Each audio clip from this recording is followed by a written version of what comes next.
నమస్కారం గురువుగారు. నేను యూట్యూబ్ ఛానల్‌లో మీ యొక్క కంకణ వీరుడి వీడియో చూడడం జరిగింది. ఆ యొక్క వీడియోలో విధి విధానాలు విని కంకణ వీరుడి సాధన నిన్న చంద్రగ్రహణం రోజు నేను చేయడం జరిగింది.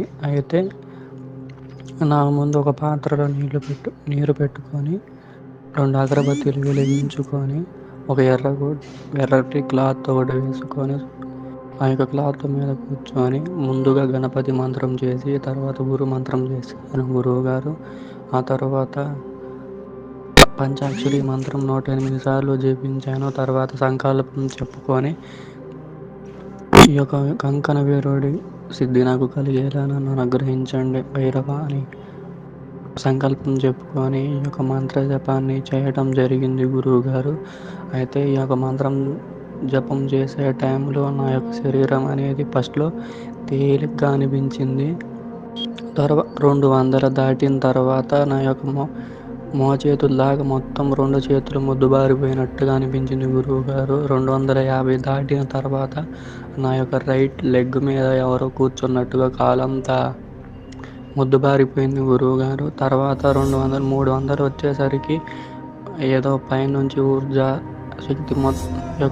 శక్తి మొత్తం లోపలికి వెళ్ళినట్టుగా అనిపించింది గురువుగారు.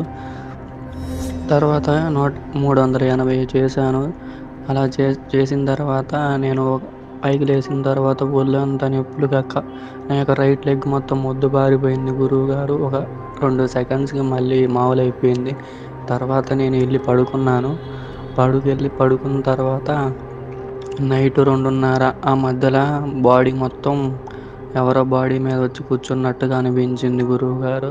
తర్వాత నేను మనసులో ఈ యొక్క కంకణ వీరుడి సిద్ధి నాకు కలిగినట్టయితే ఉపశమనాన్ని కలిగించు అని వేడుకున్నాను గురువుగారు. అలాగే వేడుకున్న ఎమ్మటనే నాకు ఉపశమనం కలిగించింది గురువుగారు. హాయిగా నిద్ర పట్టింది. మార్నింగ్ లేచి నా యొక్క పనులు నేను చేసుకుంటున్నాను గురువుగారు. మీరే చెప్పాలి ఈ యొక్క నాకు సిద్ధి కలిగిందో లేదో అని. నమస్కారం గురువుగారు.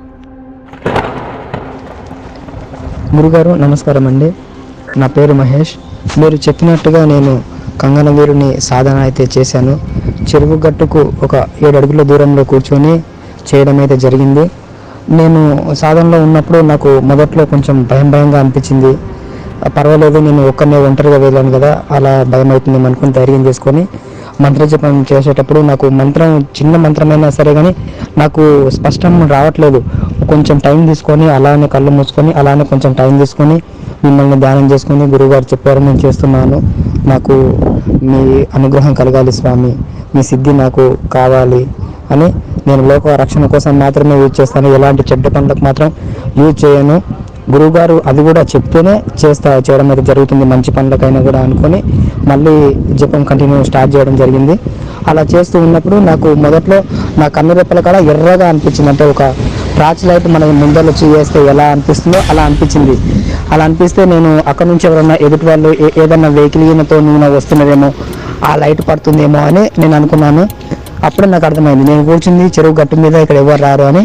అలానే జపం చేస్తూ ఉండేసరికి నాకు మెల్లమెల్లగా నాకు మొత్తం వీపు మొత్తం చాలా బరువు అవ్వడం, ఇలా తిమ్మిరిలా రావడం లాంటిది జరిగింది. అలానే మళ్ళీ కొద్దిసేపటికి చాలా పెయిన్ వచ్చేసింది. రైట్ సైడ్ భుజం మొత్తం పెయిన్ వచ్చిన తర్వాత అప్పటికే నా సాధన కంప్లీట్ అయింది. కంప్లీట్ అయ్యేసరికి నేను సాధనలో ఉన్నప్పుడు నా పక్కన చెరువులో మొత్తం చేపల సౌండ్, అంటే ఒక మనిషి నడిస్తే ఎలాంటి సౌండ్ అయితే వస్తుందో అలాంటి సౌండే వస్తుంది. ఆ సౌండ్ వచ్చినా కూడా నేను డిస్టర్బ్ అవ్వలేదు. అలానే చేస్తూ గురువుగారిని తలుచుకొని చేయడం అయితే జరిగింది. నాకైతే గురువుగారికి ఫోన్ చేసి నేను అడిగాను, గురువుగారు నాకు ఇలా జరిగింది అంటే, మీకు సిద్ధి అయింది బాబు అని గురువుగారు అయితే చెప్పడం అయితే జరిగింది. సో నాకైతే సిద్ధి అయింది ఖచ్చితంగా. ఈ ఒక రోజు మొత్తం నాకు భుజం మీద ఎవరో బలంగా కొడితే ఎంత నొప్పి ఉందో అంత నొప్పి ఉంది. ఇంకొక విషయం, నేను జపంలో ఉన్నప్పుడు జప సంఖ్య కూడా చాలా తక్కువనే ఉంది. ఒక్క మాల తిప్పేసరికి నా తల మీద మొత్తం బరువు అనిపించింది. ఇక నా కుడి సైడ్ భుజం అయితే విపరీతమైన నొప్పి అయితే రావడం జరిగింది.